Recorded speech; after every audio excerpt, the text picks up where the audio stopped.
नमस्कार मित्रांनो, मी सुधीर गायकवाड.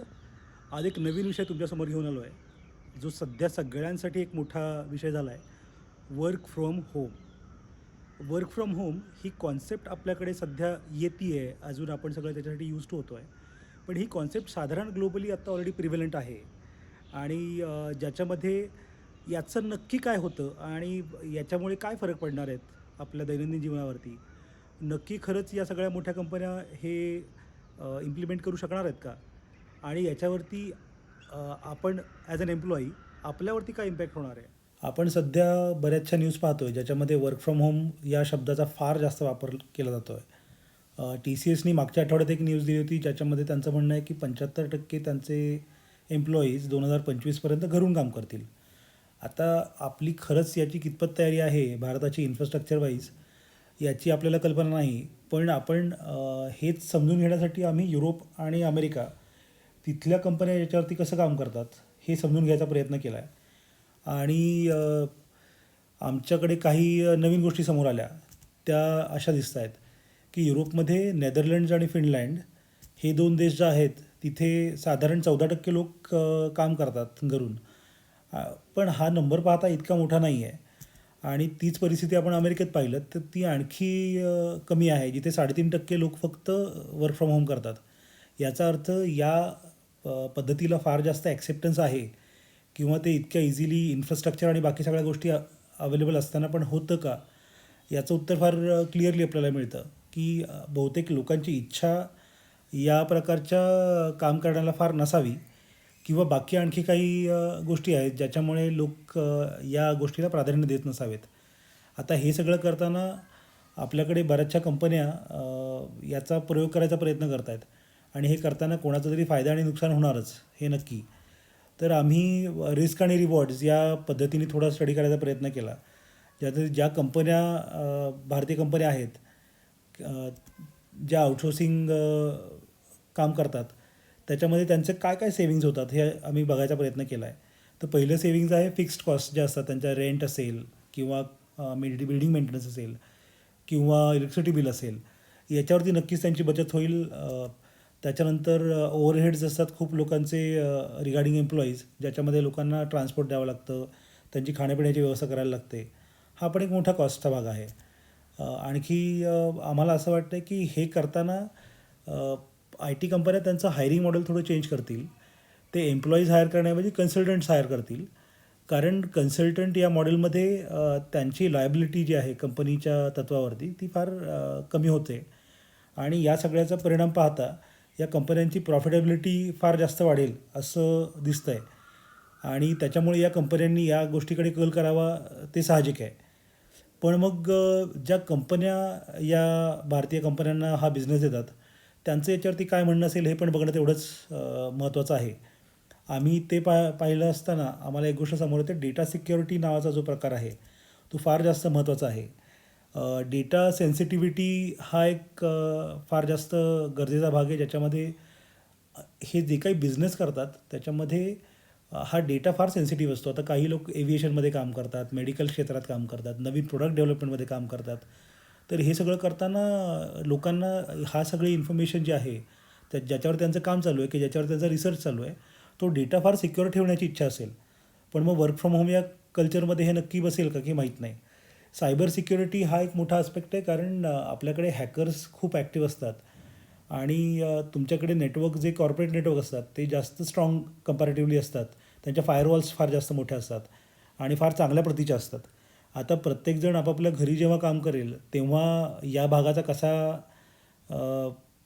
बघितला जाईल याची कल्पना आपल्याला नाही आणि याच्यावरती टेक्नॉलॉजी एक्सपर्ट नक्कीच काहीतरी काम करत असतील अशी आमची अपेक्षा आहे.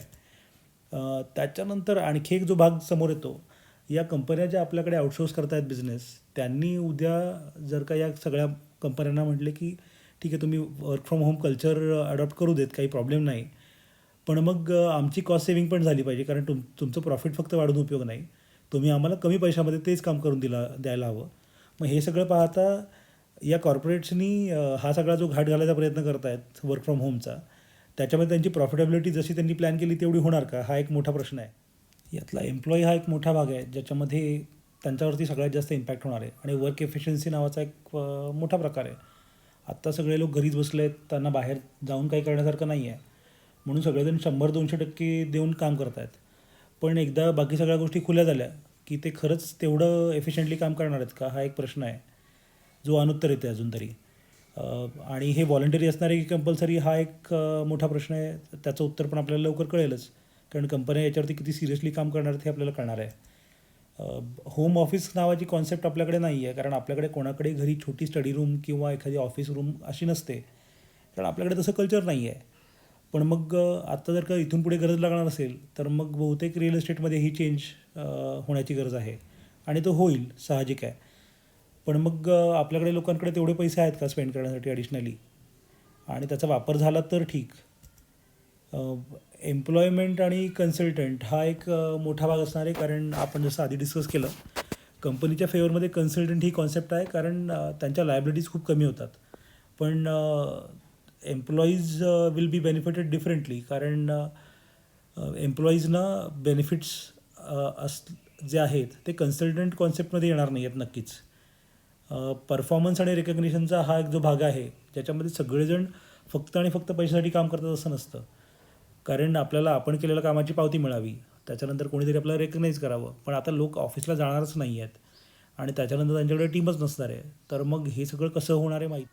याच्यानंतरचा जो भाग आहे, जसा सोशल आणि पर्सनल आयसोलेशन, आपल्याकडे बरेचसे असे नवीन शब्द उदयाला येतील, कारण जर का कोणी ऑफिसला जाणार नसेल, त्यांना तसे मित्र नसतील, आत्ता जे लोक बाहेर जाऊन त्यांच्या फॅमिलीज गॅदरिंग्ज होतात ऑफिसमधल्या लोकांच्या, त्या होणार नाहीत पॉसिबली.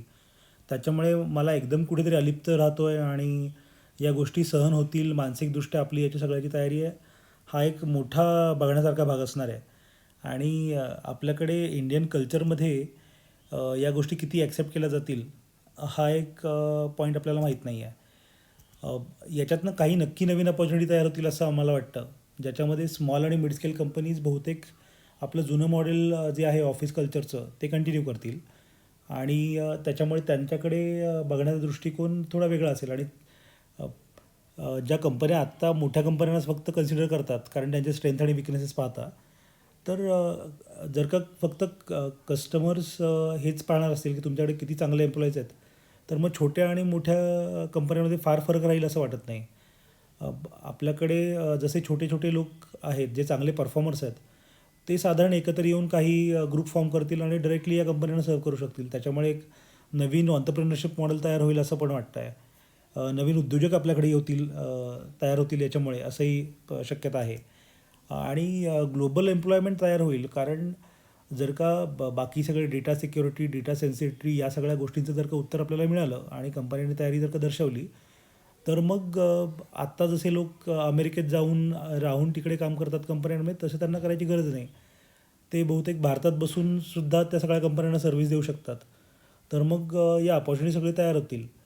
आता हे सगळे जे काही आमचे ओपिनियन्स आहेत, ते आम्ही बराचसा स्टडी करून मांडले आहेत. आता तुमच्यापैकी कोणाचे याच्यावरती कम्प्लिटली विरोधी विचार असतील तरी आम्हाला चालतील, पण आम्हाला जर का तसं काही असेल तर नक्की कळवा, कारण आम्हाला याच्यावरती आणखी जाणून घेण्याची इच्छा आहे.